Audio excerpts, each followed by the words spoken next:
And we're going to explore, if you would, with us today, the identity of a very strange name and the development of the history of religion, in a way that many of us have never understood it before. There's the name, Zoroaster.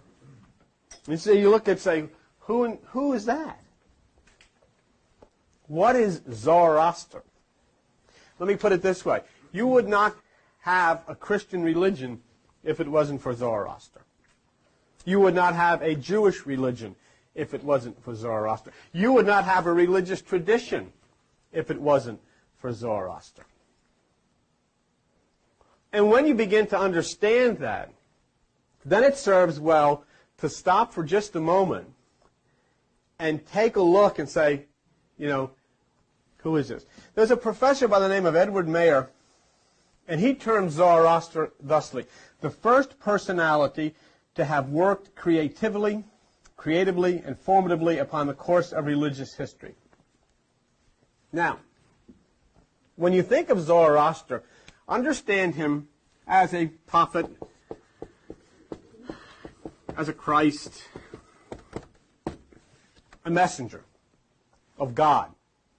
But the God that he was the messenger for is one that you've never heard before. The name is Ahura Mazda. Ahura Mazda. That's the name of God. Okay. Through every religion, through Christianity, through every nationality, the words, the teachings of Zoroaster pervade. Everywhere. Hebrew, Greek, Latin. Let me show you something. The religions of India said, the world is the way it is. You can know it, but you can't change it.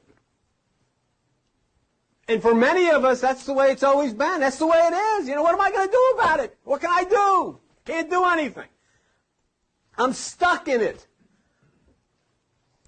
Zoroaster said, the world was corrupt, not by nature, but by accident, and the world is to be reformed by human wisdom. In other words, there is something you can do about it.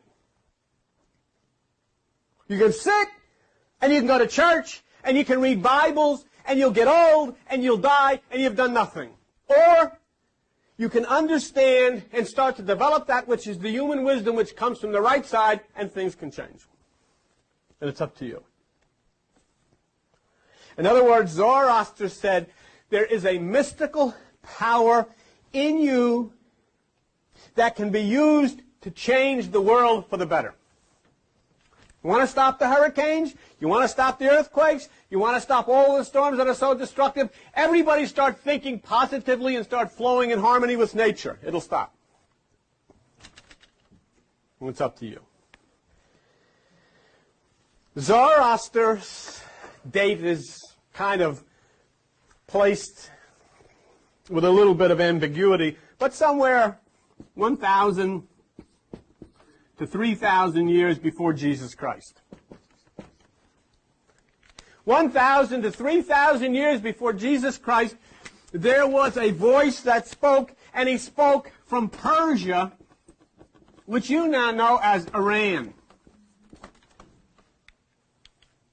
He spoke from Iran, and he impacted totally your life.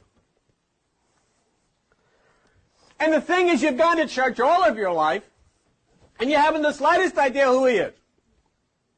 Nobody ever told you about him. No preacher ever told you about him. No rabbi ever told you about him. No evangelist has ever told you about him. You went to the New Age, and you got rocks, and you got smoke, and you got feathers, but you don't know anything about him. Nobody ever told you about him. Now you sit here and say, who is this?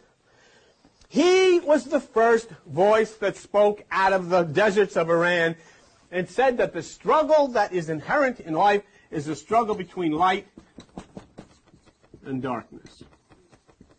Nobody said it before him. Many have said it after him. It's quoted in the Bible all the time.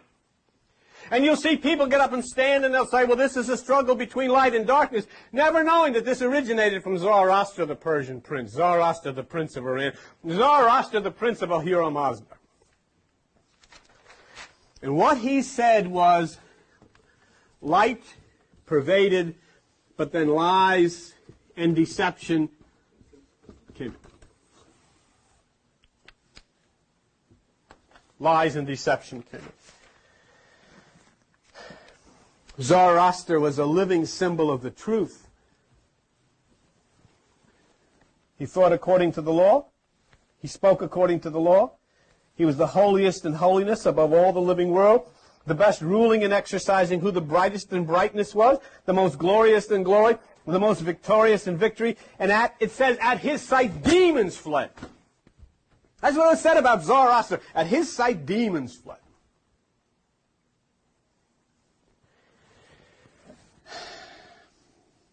The birth of Zoroaster marked the opening of the final 3,000 years of what they call the 12,000 years of the world. It's a time when the Messiah appears to culminate the victory over the lies and to establish the kingdom on earth.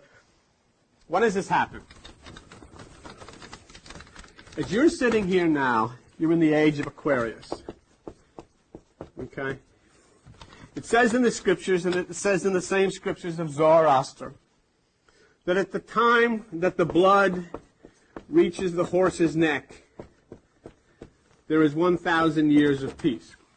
What that means is in the age of Aquarius, when the sun reaches that which is the neck of Pegasus, then all of this peace comes for 1,000 years.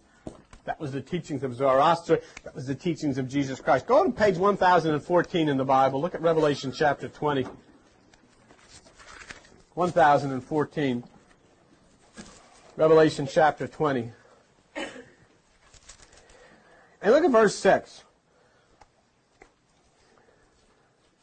Blessed is holy is he that has part in the first resurrection. On such the second death has no power, but they shall be priests of God and of Christ and shall reign with him 1,000 years. That was the teachings of Zoroaster. That's the teachings of your Bible. The reason that it is in your Bible is because it originated with Zoroaster.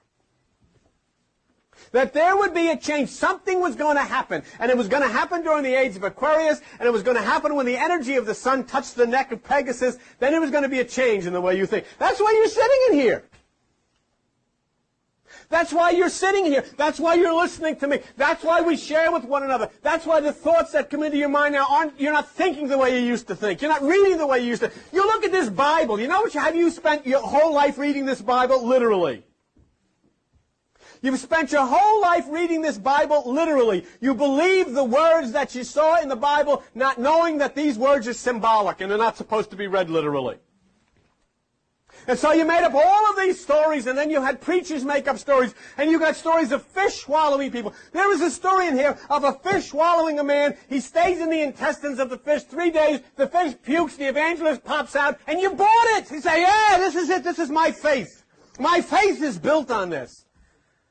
You got two English people named Adam and Eve running around in a garden somewhere with no clothes on. A snake comes, gives her an apple, she eats it, and the whole thing goes down the drain. And this is the foundation of your religion, and you wonder why everything's screwed up.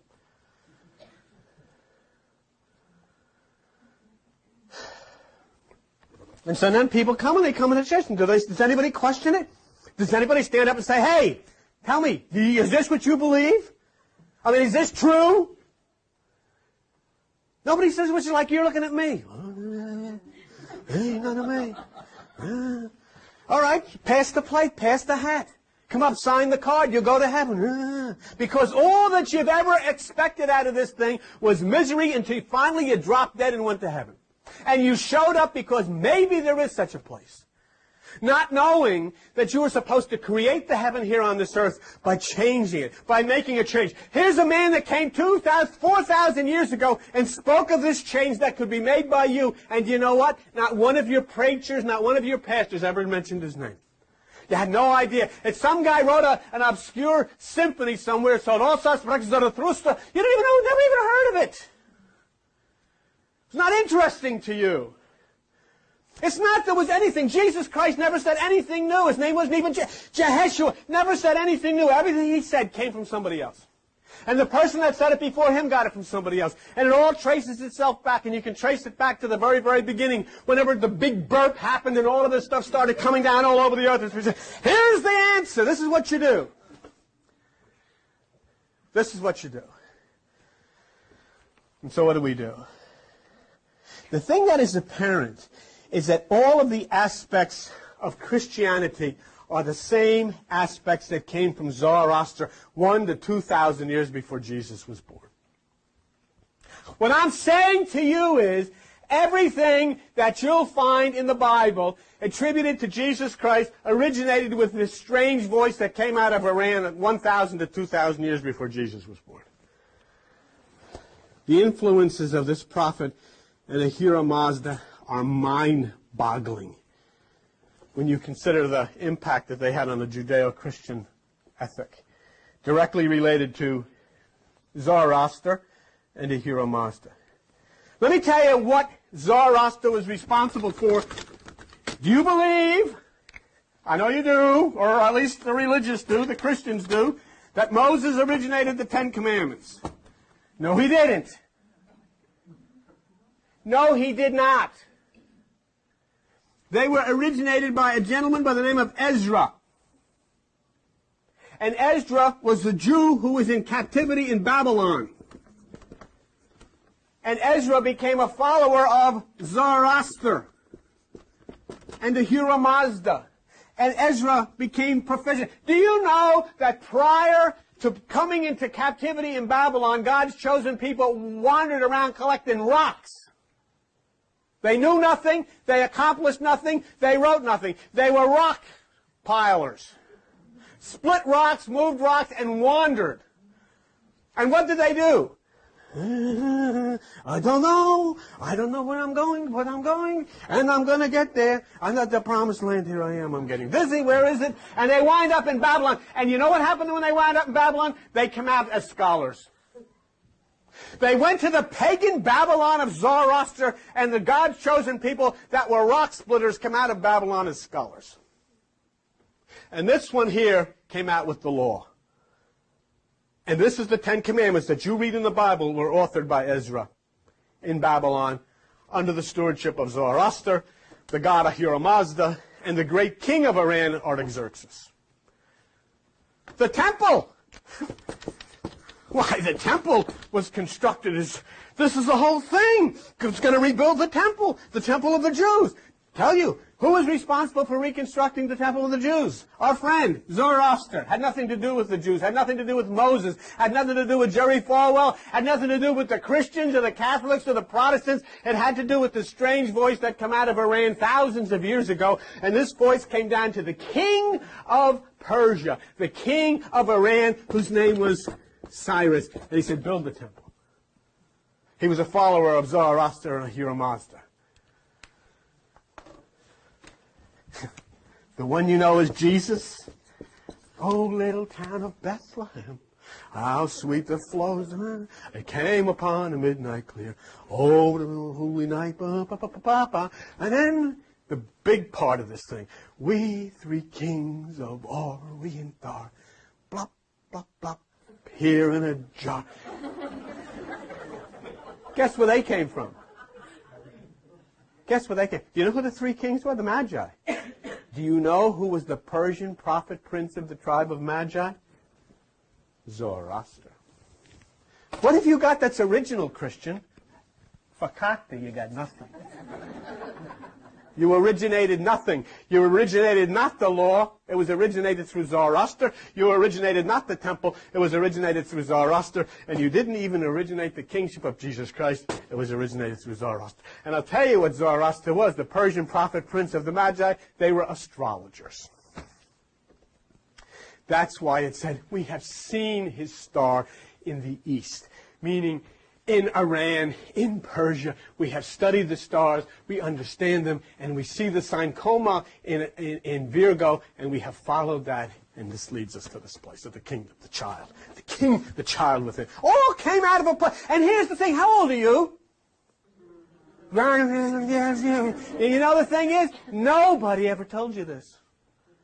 And you've gone to church and you take your kids because I want my kids to get in it. I want them to know our faith. Do you know? You don't even know what your faith is. You have no idea that your faith is attributed to this guy Zoroaster. Zorro who? I don't know Zorro. And you know, this is the amazing thing. This is a documented. We're going to look at the Bible and prove this. This is the amazing. But it's in the Bible. It's a documented proof of historical accuracy. And you know what? You couldn't walk into one Christian church and tell them. They'd freak. They'd throw you out. They'd call the cops. We don't want to hear it. I want to hear it. I'm not listening. I'm not listening. I'm not listening. I was raised a Catholic. I'll be born a Catholic. I'll die a Catholic. It's like my mother was. I'm raised a Catholic, born a Catholic, die a Catholic. I've never set foot in the church. Last time she set foot in the church, the priest threw a Bible at her. That's true. My mother we went to these church Catholic schools, and she had one of my brothers got in trouble with the priest, and so my mother went down. She was a very tough woman, and I guess she was going to take a poke at this guy. Something happened, and he threw a Bible at her, and that was it. She never showed up again, but she made us go. You will not miss. Why don't you go? Hey, you go. That's the way it was. But see, I had to wait. You see, why do your children? You know what? You would even be afraid to teach. Why do your children have to wait until they're 50 years old before somebody tells them the truth? I mean, you told them the Easter Bunny brings candy, Santa Claus brings toys, and Jesus died for you. Well, you've lied about 2 out of 3, probably lied about all 3. Who's to believe you? And when is somebody going to have the... See, the point is, you couldn't tell them the truth because the system doesn't want them to know this. You know? Because how would it be if you find out that your religious tradition does not come from Jerusalem, does not come from Rome, comes from Iran? And there's a guy with a white beard and a black hat saying, I adore you so. Yeah. What do you do with that? What do you do with that? You don't have to depend on New Age bookstores to find this out either. It's right in here. It's in the book. It's in the Bible. King James Bible. Did I tell you King James was a homosexual?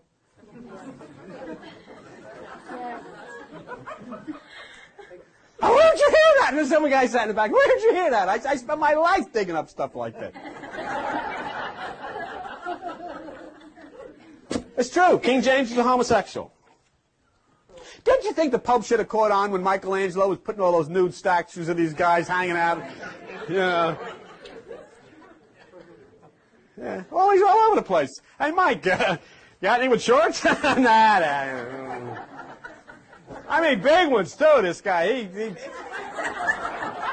I think... I honestly... Did he do the stuff down at Caesar's Palace? You know what? And when you can laugh at it, when you've got the courage to laugh at this stuff, then you're free. When you've got the